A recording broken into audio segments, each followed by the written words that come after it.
Greg Collins, Substitute Teachers Lounge. It's episode 277. You know, every time I do an episode, I'm thinking, man, 277 episodes.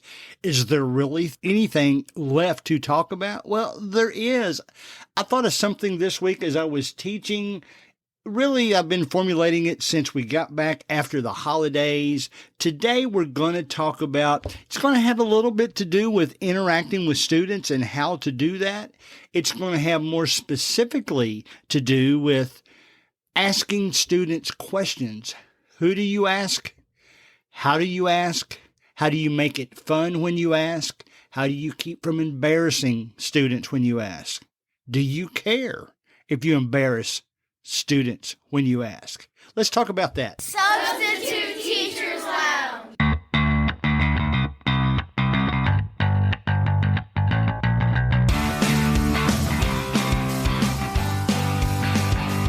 All right, guys, it is February 2025, man. Here we go again. The calendar moves by so fast. I will tell you this. My wife and I, about a week ago, got back from a cruise. We heard a comedian on the cruise, and he was the one that actually pushed me over the top to get this episode done because he had a joke about a teacher who asked a student a question, and he was very reluctant to answer. And I can't repeat the joke because this is a family podcast, but it gave me the idea, well, how do we approach students when we ask them things? Does that even serve as an icebreaker? Can we use it as an icebreaker? How do we make it fun? I'm going to share with you the tools I've seen in various different classrooms that I kind of really enjoyed. I'll share with you how to keep it from being embarrassing. Now, some of your all's personalities, you kind of want to embarrass students sometimes. I don't really do that. I do it with sarcasm sometimes. I might say how we had a infestation of rabbits under our house, and when one of the students says, "You did?" I'd say, "No, I was just kidding." I'll embarrass them that way, but I won't ask them a question for the purpose of embarrassing them, or even for now the teachers will do this. I won't do this as a substitute teacher. I won't ask a question of a student just because I've got a pretty good hunch that he doesn't know the answer. So I want to put pressure on him to know the answer. Now, there's positives to that. You could say, well, the more you ask this student a question, and the more they realize they're going to get called out in class for not knowing the answer, well, maybe they'll take it upon themselves to study more, be prepared for class. Flip side, you've also got students that will answer every question. I subbed a fifth grade class. It's funny. I hadn't really talked that much to my next door neighbor's family. I know them well, used to work with the father. My wife knows the mother real well. I had one of them I had the son in my fifth grade class. And man, he was one of those that would raise his hand to every question. And I told him, I said, now I don't want him to be the only one answering questions. So the rest of you show me too. They were just going to let him to answer them all. I made sure that afternoon I saw him outside. The father and son were both out there. I make sure that I went over and bragged about that student because I really enjoy those kind of students. I enjoy all the students. But let's talk today about how we can handle this, how we can make this a fun process. Okay, so if I've got questions to ask, let's first talk about if questions were left to ask by the regular teacher, how do you choose to ask them? Now, I'll throw this out there. I'm still a Jolly Rancher guy because they're so cheap. I just got a 5-pound bag, and I think it cost me less than, I don't know, $8 or something like that. And we give them out at our church. We give them out at our schools when we go substitute teach. It's just kind of a fun thing. It's a reward thing. I'll get into trivia game that I played this last week too because I had about 10 minutes to kill in a class, and we used them for that too. But more importantly, the questions that are important for the class. You could just, in fact, this, for the benefit of the students, this is the one they probably prefer. I'm thinking of those times back in, even when I was in school where, maybe you you had to do a paper for homework and everybody was supposed to bring it in and the teacher was going to ask you questions about it. Maybe she starts in the front right of the room and goes right down the row, goes question by question. So even if you're in row 3, you can count up and say, all right, she's going to ask me question number 21. So I'm going to make sure I know the answer of 21. Even if I don't have a good answer, that kind of gives me time to formulate what I'm going to say when it gets to that time. That's one way to do it. That's probably the most organized way. It gives students a chance to prepare themselves. The way I do it in that format, I can also give other students the chance to, for lack of a better phrase, show off a little bit. Be the student that helps other students. If I ask a question of the student and they really don't know, well, then I will pick another student and they will answer the question. In fact, that might be one way to keep them from just looking up question number 21, because if question number 20 guy didn't know the answer, well, they might ask you question 20 now. So you have to be prepared right across the board. So that's one way of asking questions, students. The interaction part, I'm not going to say make sure you do this. This is up to you. I always ask questions in a jovial way.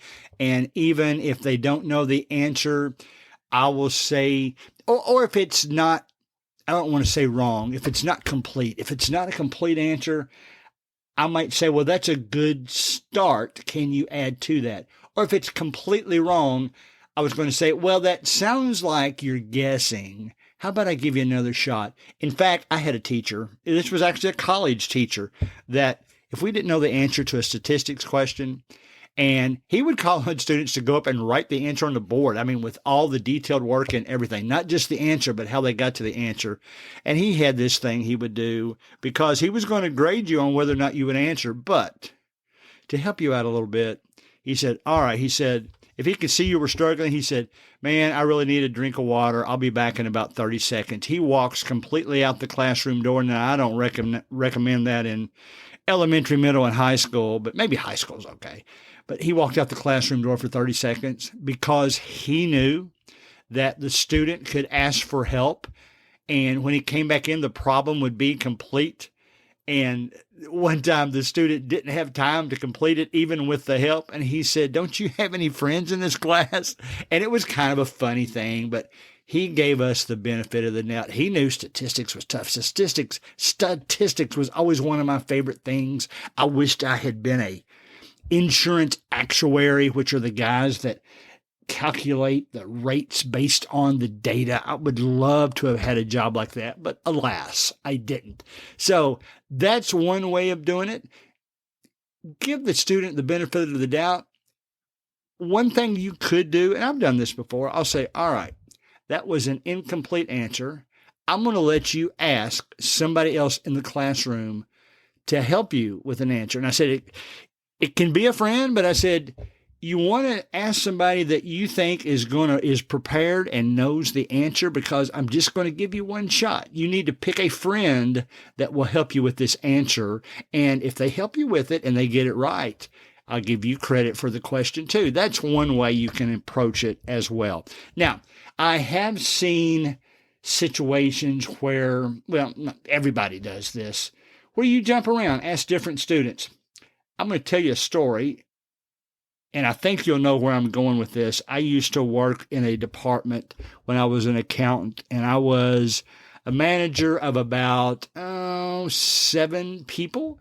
And once a week, we would come in and have a meeting, and each one of us would take a turn coming up with some kind of funny business story. But I had one employee that was a nervous wreck talking in front of people like that, even if it was just 6 people, even if it was just the 6 people that she worked with every day.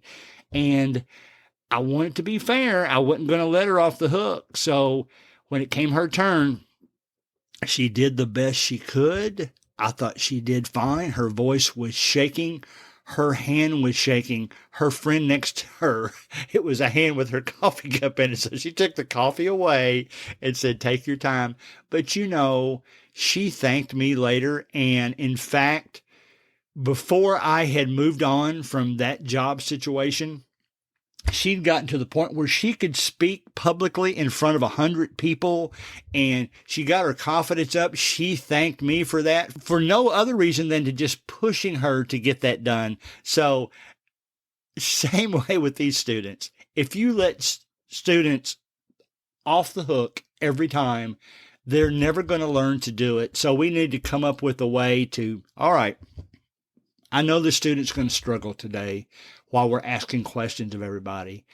I might just kind of finagle the system some so that I ask him one of the questions that is a little bit easier, or what I'll do sometimes is split the classroom up into teams. Maybe we got 5 teams. I'll tell them that each one of you, I'm going to go around individually, but each one of you has to answer a question. But I'll let you discuss it with your team. Or if we do it that way, then I'll make sure that when I get around to them, they have time to look it up or whatever. I'm not out to embarrass students. Now, some students will get on your nerves, and if you're not careful, you're going to pick on that student to embarrass them. We don't want to do that. I mean, what's the point of doing that? You wouldn't want to be treated that way. So I don't want to be treated that way either, and I don't want to treat those students that way either. I saw one, if you figure out ways to make it fun, this is where I'm going with this next part.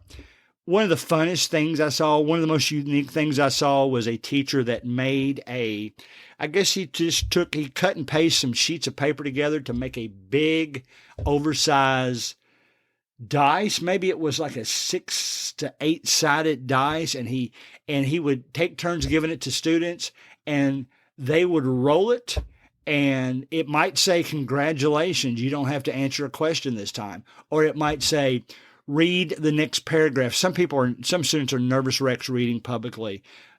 Just different things like that. Answer question number 17. Go to the board and solve the problem that we're talking about. And it was kind of fun. And it was made out of paper, so he would let this person that had the dice, after they finished, throw it to another student. Now, they might throw it to a friend, but they might, just for meanness. And if they, you had to catch it, I made a rule that you had to catch it if it's thrown directly to you. If you just let it hit you and drop, I'm going to make you do 2 things. So it worked out well. Sometimes teachers just use something as simple as like a Nerf ball, where the teacher themselves will throw it to a student and that student has to answer. Then he will either let them throw it back to him, or they can throw it to another student. Either way, it's still the same thing as just going around the room, taking turns answering questions. But the fact that there's some kind of element to it, like throwing a ball around the room, that makes it more fun. So figure out ways to make answering and asking questions more fun. I will say this. When I've been long-term and we've asked questions like this, and there's a student in there that consistently gets questions wrong, but day 7 of a long-term job, he finally gets one right. The students cheer for them. That student enjoys the fact that they're cheering for them. He laughs, he smiles. Who knows? You never know where that student enjoyed that feeling so much that he's going to be better prepared from now on. Okay? So I love ways of interacting with students. This is just another way, asking them questions. Now, I will say this. I'll close with this, I guess. This past week, we had 10 extra minutes. And I thought, what am I going to do with those 10 minutes? And boy, and it was a elementary school class and a grade that didn't change classes. And bless their hearts, you had to teach them every subject in the same day. I know we had like 20 minutes for science, and I'm thinking, how do you teach science in 20 minutes? But we did do a good enough job of staying on task that when they came in from recess, they had about a 10-minute break where they could either read. And I said that one of them, after I had already decided to do a trivia game, one of them came in and said, "Hey, can we play a game before we go to lunch?" And I said, "Well, sure." And I had already looked up some questions. Now, it was elementary school, and it was the lower end of elementary school, so I just decided to ask them questions like, what's the capital of the United States? They knew it, but at that grade, they still had to think about it a little bit. I might ask them, an easy one like, who's the president of the United States? And they would still look at each other before they came up with Trump. I might ask them a question about music, their music, not my music. And I was surprised that, it's kind of funny. I knew their music better than they did, but just general questions like that.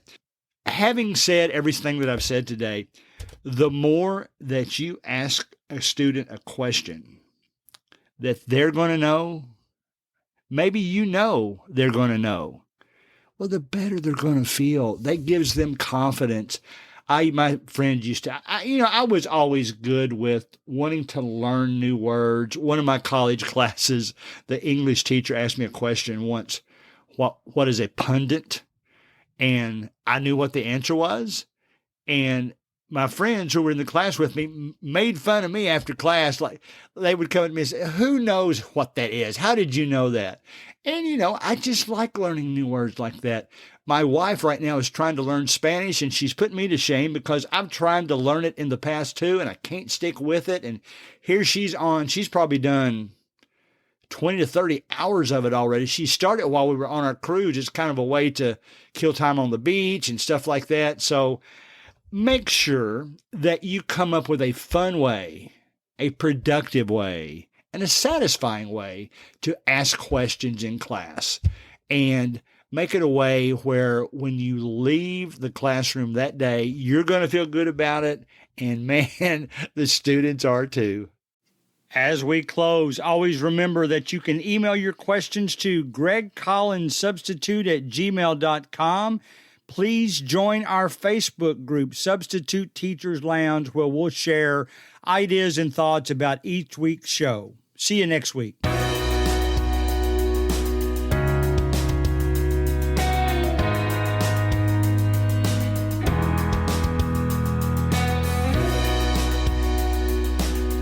Music provided by Ben Sound.